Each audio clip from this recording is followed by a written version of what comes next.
Tora, as in around, and dial. So the toroidal field is around us completely, like a donut field. And I'm always playing with words.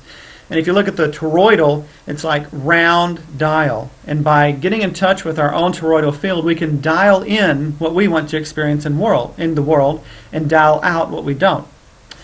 So, to go on, God was said to have also communicated with Moses from between the two cherubim on the ark's cover. And the cool thing about that is the pituitary and pineal gland are what are in between those two cherubim, or the wings within your head. So again, it tells you right there that that's how we communicate with God, through our pineal pituitary gland. So where is the Ark of the Covenant? And I've already told you, it's in your head. So this is from 1 Kings 6:27, and it basically describes, I'm not going to read all this here, you can read it on your own. Basically it describes how the Ark of the Covenant was to be built. There was these two cherubim on top of a golden case, and they covered it in gold, and they faced each other, and it's very specific about how the angels fit on there. For example, it said, and their wings touched one another in the midst of the house. So they have the cherubim are on top of the ark. Two of their wings touch in the center, and then the other two wings touch the outer walls. And if you go by the different directions or the measurements related to how big the room was almost 30 feet wide, which means that Ark of the Covenant had to be that wide if it touched the outside wall. So did they make a mistake on the measurement, or were they trying to hide the truth of what the Ark of the Covenant really was? And so let's scroll on down and I'll show you. The real Ark of the Covenant is the sphenoid bone in your skull. This is actually a picture of the sphenoid bone. And look what the landmarks they call this. Look at these two little wings here. They call them lesser wings. That's amazing to me, because there's supposed to be wings atop the Ark of the Covenant. And then you have the greater wings on the outside. So, from a perspective, these greater wings actually touch the outside wall of your skull, and then the inside wings touch each other. This is actually scriptural. It says that. So here we have the outside wings touching the walls of the skull, and the inside wings touch each other. That's very awesome, because there's another confirmation that we're on the right track.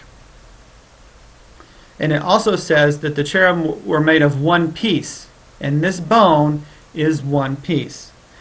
Notice here with this picture of the owl, when I was playing with this, I heard that the sphenoid was called or nicknamed the butterfly bone.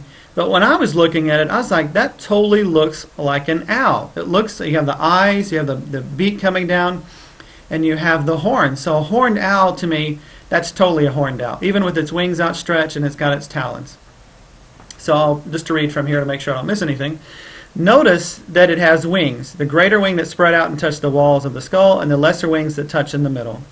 It also looks an awful lot like an owl, which is the symbol that secret societies like to use. And there's no accident. They know this truth, and it's been hidden from us. You know, everybody was talking about the secret about law of attraction. Well, there's actually deeper secrets we need to know.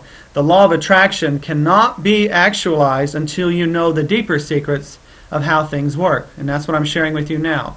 The secret's only going to get you so far unless you know how to utilize it. And how to utilize it is by using the Ark of the Covenant and all the structures associated with it, rising out of your reptilian devil mind and into the higher part. They are actually stating that they got you by the third eye. So when they use this symbol, when secret societies use the secret symbol of the owl, they're kind of in your face saying, you know, we control you. We control your thoughts, the chemicals that are released in your body, everything. And most people don't know that because it's just not known. And then what's really interesting is a lot of movies and things related to owls have been coming out this year. I forget the name of that movie, but it was 3D. It was all about the owls, and the leader owl had this helmet on, and there was a female bad owl, and all the owls were on thrones, or the bad people were. So again, it's showing an owl on a throne, and I don't think that's by accident. So when they're controlling your Ark of the Covenant, which is actually your third eye, which rests in there, you cannot see the truth. You're being deceived, and through deception, your hormones and the chemicals that control your body are manipulated, plain and simple. So the sphenoid, you can see here just where it rests. It's associated with the eyes, the smell senses, also the sinuses related to the teeth where they come down. And it shows here the greater wings of the sphenoid. See how it touches the walls of the skull? That's just right on. That is too accurate to me. And here is how they describe the door entrance to the Ark of the Covenant.